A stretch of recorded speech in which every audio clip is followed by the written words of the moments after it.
आगुनि आफामोननि थुलुंगा आरो बोर मोनबाय थादों होननानै भाइस प्रेसिडेन्टआव आं सिनायथि होनोसै ध्रुब कुमार ब्रह्म नार्जारि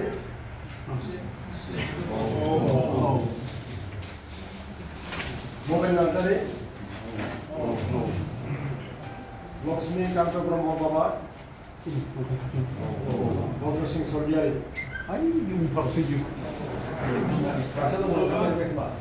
बे समाव फोरमायनो मोननानै गोजोननाय मोनगोन बरपेटायाव थानाय बड'लेण्ड गेस्ट हाउसआव गुरुदेव कालीचरण ब्रह्म ट्रास्टआ जेनेरेल मिटिं लेंदों। बे जेनेरेल मिटिंआव दुलाराय ब्रह्म धोरोम आफाद, दुलाराय ब्रह्म धोरोम आइजो आफाद, लाइमोन आफाद, प्रसार संसद मोनफ्रोमबो आफादनि दैदेनगिरि बाबामोनहा आइमोनहा बेयाव बाहागो लाफैदों आरो दिनै जोङो 2025 मायथाइनिफ्राय 2028 मायथाइ 3 बोसोरनि थाखाय गुरुदेव कालीचरण ब्रह्म ट्रास्टनि मोनसे गोदान आफादखौ जोङो बेयाव दाफुंनानै लानो हाबाय।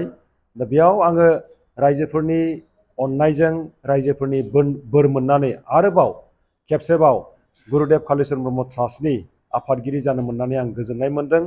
साफ्रोमबो रायजो राजा बिथांमोननिसिम आङो साबायखर बावहरदों, खुलुमनाय आङो बावहरदों। डक्टर रतनलाल ब्रह्म बिथांखौ जोङो नेहाथारि हिसाबै मोननो हादों। लोगोसे 4 जोङो vice president, 4 assistant secretaries, 4 publicity secretary, organising secretary जोङो लानो हादों। माखासे एग्जिकिउटिभ मेम्बार्स जोङो लानो हादों। बे बिबान सायख'नायाव जोंनि बाहागो लागिरि साफ्रोमबो रायजो राजा बिथांमोनहा गोसो गोथारै मदद होलायनानै सायख'लायदों। बेयाव आङो जोबोरै गोजोननाय मोनदों। जोङो गुरुदेव कालीचरण ब्रह्म ट्रास्टआ जेरैबायदि खामानिखौ जों मावबोनो हादों बेनिख्रुइ बांसिन मावनो हागोन होननानै आं मोनसे मिजिंथिदों। जोङो दिनै गुरुदेव कालीचरण ब्रह्म ट्रास्टआ गुरुदेव कालीचरण ब्रह्म बान्थाखौ होनायनि गेजेरजों गुरुदेवनि आदर्शखौ जोङो बुहुमाव गुवारै लाखिनाय, फोथांनानै लाखिनाय, फेहेरनाय, बयनिबो सिगाङाव जोङो फोरमायथिनाय बे हाबाखौ जोङो मावनो जोङो नाजाबोगासिनो दङ। थुनलाइनि गेजेरजों, बान्था होनायनि गेजेरजों आरो लोगोसे गुरुदेव कालीचरण ब्रह्म ट्रास्टनि जे खामानि बियो मोनसेल' थांखियाव बेंखन जानानै थायाखै, बान्था होनायावल' थायाखै बा गुरुदेवनि जोनोम सान खुंनाय 18 एप्रिल बेयावल' बेंखन जानानै थायाखै। जोंनि खामानिया लाइमोनफोरखौ एम्पावार खालामनो थाखाय जायगा जायगा जोङो career counselling, education counselling, awareness programme बेफोरखौ जोङो खुंबोगासिनो दङ आरो जोङो खुंलांबाय थागोन। जोङो बिबानगिरि हिसाबै जोंहा दा साननो गोनां गोबां बाथ्रा दङ। जोङो बिबानखौ लानानै जोङो ओरैनो बिबानगिरि होननानै बुंलायोब्ला बा गावखौ बिबानगिरि होननानै सिनायथिल' होयोब्ला जानाय नङा।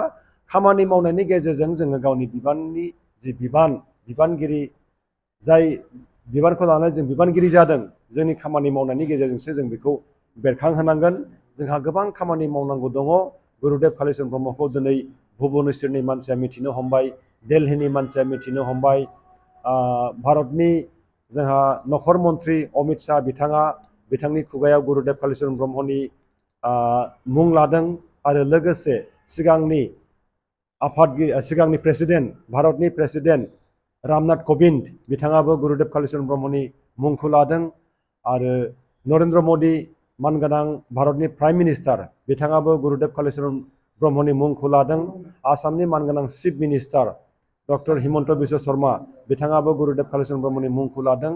थारमाने जों मिथिनो हाबाय गुरुदेव कालीचरण ब्रह्मनि मुङा लासै लासै गोसारगासिनो दङ आरो मुं गोसारनायजों लोगोसे गुरुदेवनि सान्थौआबो डेफिनेटलि गोसारगोन। नाथाय जोंहा बेयाव खामानि मावनांगौ गोबां दङ। जोङो जोंनि बोसोनगिरि महरैबो जोङो बेयाव 4 जों लानो हादों। बोसोनगिरिनि जोङो बोसोनखौ खोनासंनानै जोङो मावलांनांगोन आरो आङो बुंगोन दिनै जे जाय बिथांमोनहा गुरुदेव कालीचरण ब्रह्मनि बे फसंथानखौ सासे सेटलर हिसाबै खामानि मावलांदों बाथेन्द्रनाथ ब्रह्म बिथांखौबो जों बावाखै, बिथांखौबो जों मान होबाय थादों आरो जों होलांबाय थागोन। गुरुदेव कालीचरण ब्रह्मनि सासे गाहाय मोजां दैदेनगिरि मानिक कुमार ब्रह्म बिथांनि जि बिहोमा होलांनाय बेखौबो जोङो बावाखै, जों मान होगासिनो दङ आरो लोगोसे गुरुदेव कालिचरण ब्रह्मनि गिबिसिन लाइफ मेम्बार क'क्राझार गभर्नमेन्ट कलेजनि आगुनि रिटायार्ड प्रिन्सिपाल फणीन्द्रनाथ ब्रह्म बिथां सारनि बिहोमाखौबो जोङो बावनो हायाखै। जोङो साफा साफा बेबादिनो जाय बिथांमोनहा सेक्रिफाइस खालामलांदों बिथांमोनखौ जोङो सिबिनो जों नाजालांगोन। बिथांमोननि फिल'सफिखौ जोङो गोथां जों खालामलांनो जोङो नाजालांनांगोन आरो नाजागोन जोङो। दा बेयाव रायजोफोरनि मददखौ आङो हांख्रायदों आरो दिनै नैबे समाव जोङो मोनसे आरोबाव गोदान सेल दानो हादों। बे जाहैबाय मेडिया सेल। जोंब्लाव ब्रह्म बिथांखौ आरो लोगोसे सोमखोर गयारि बिथांखौ बे बिथां सानैखौ जोङो मेडिया सेलनि इनचार्ज हिसाबै जोङो सायख'नो हादों। मिजिंथिदों बिथांमोन सानैनि गेजेरजों बिथांमोननि चेनेलनि गेजेरजों मेडियानि गेजेरजों जोंनि मावनो लानाय माखासे थांखिफोरा गोसारगोन।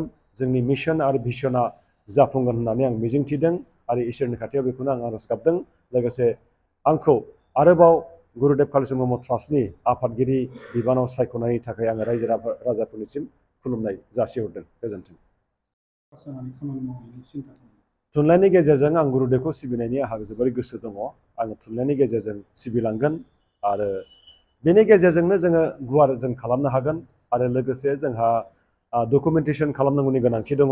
बेखौबो जोङो आखायाव लागोन आरो ट्रास्टनि जि फान्डखौ जोङो राइज खालामनायनि जोङो खामानिखौ जों मावलांगोन। ब्रह्म धोरोमारिफोरनि गेजेराव लिरगिरि आरो दिहुनगिरिफोरनि आंखाल नुनो मोनो। बिनि थाखाय जोङो एवारनेस प्रग्राम जों खालामबोगासिनो दङ आरो जों खालामलांबाय थागोन। जोंनि गेजेराव उन्दै उन्दै गथ'फ्रा लिरो नाथाय बिथांमोनहा प्लेटफर्म मोना। दा प्लेटफर्म मोननाय लोगो लोगो बिथांमोनहा थुलुंगाखांगोन आरो बिथांमोननि जि सोरजिथाय बियो गुवार जागोन।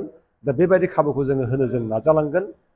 आङो मिजिंथिदों जोंनि गेजेराव जाय बिथांमोनहा लिरनो गोसो जादों बिथांमोनहा आवगायबोनांगौ। जोङो हाजासे जोङो थुलुंगा होगोन। लिरनाया ओरैबायदि मोनसे कालचार जायनि गेजेरजों गावखौबो दानो हायो, गावनि सिनायथिखौबो दानो हायो, बर' राव हारिमुखौबो सिबिलांनो हायो, समाजखौबो सिबिलांनो हायो। Thank you.